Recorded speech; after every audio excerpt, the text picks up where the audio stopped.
ગુજરાતનો આવાજ।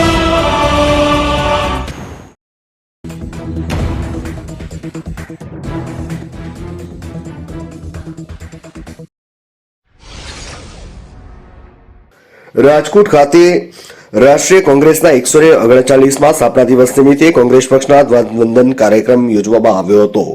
મળેલી માહિતી પ્રમાણે રાષ્ટ્રીય કોંગ્રેસના 139મા સ્થાપના દિવસ નિમિત્તે રાજકોટ જિલ્લા કોંગ્રેસ સમિતિના પ્રમુખ લલિત વસોયાની હાજરીમાં શહેર તાલુકા કોંગ્રેસના આગેવાનો દ્વારા કોંગ્રેસ પક્ષમાં ધ્વજવંદન કાર્યક્રમ કરવામાં આવ્યો, જેમાં કોંગ્રેસ પક્ષે આવનારા દિવસમાં કોંગ્રેસ પક્ષને વધુમાં વધુ મજબૂત કરવા અને સંગઠન મજબૂત કરવા માટે આહવાન કર્યું।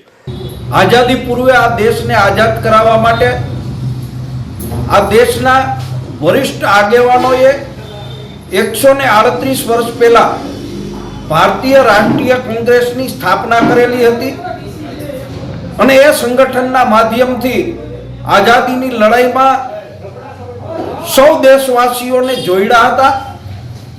દેશને આઝાદ કરાવ્યા પછી આ દેશના વિકાસ માટે કોંગ્રેસ પાર્ટી અને કોંગ્રેસ પાર્ટીના આગેવાનોએ જે સાથ અને સહયોગ આપ્યો છે, જે ભોગ આપ્યો છે, એને આજે દેશની જનતા યાદ કરે છે।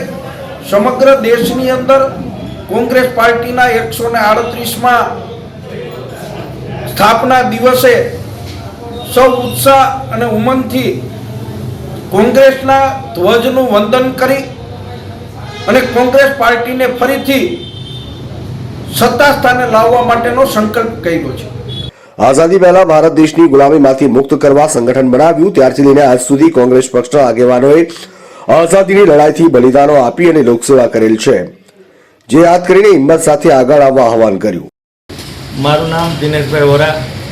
આજ રોજ ધોરાજી કોંગ્રેસ સમિતિ દ્વારા કોંગ્રેસના 139મા સ્થાપના દિન નિમિત્તે ધ્વજવંદનનો કાર્યક્રમ કરવામાં આવ્યો હતો, જેમાં રાજકોટ જિલ્લા કોંગ્રેસ સમિતિના પ્રમુખ શ્રી લલિતભાઈ વસોયા તેમજ ધોરાજી શહેર અને તાલુકાના કોંગ્રેસના આગેવાનોએ હાજરી આપી। આ કોંગ્રેસ પક્ષ 139મો સ્થાપના દિન એટલે કે આઝાદી પહેલાં જ્યારે દેશને આઝાદ કરાવવા માટે સંગઠિત થઈ અને એક જે સંગઠન ઊભું કરવામાં આવ્યું હતું એના ભાગરૂપે કોંગ્રેસની સ્થાપના કરવામાં આવી હતી। ત્યારથી લઈને આજ દિન સુધી કોંગ્રેસે અનેક દેશની અંદર કોંગ્રેસના નેતાઓએ બલિદાન આપી અને આ દેશની લોકશાહીને જીવંત રાખવાનો પ્રયત્ન કર્યા છે। આજરોજ જેને કોંગ્રેસના સ્થાપના દિન નિમિત્તે અમોએ ધ્વજવંદન કરી અને કોંગ્રેસને આગામી દિવસોની અંદર વધુમાં વધુ મજબૂત કરવા માટે જિલ્લા કોંગ્રેસ સમિતિના પ્રમુખ શ્રી લલિતભાઈ વસોયા દ્વારા આહવાન કરવામાં આવે છે।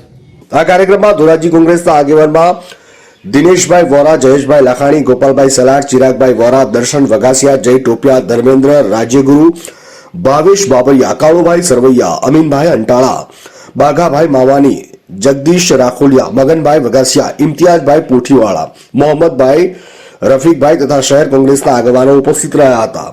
ધોરાજીથી અલ્પેશ ત્રિવેદીનો રિપોર્ટ।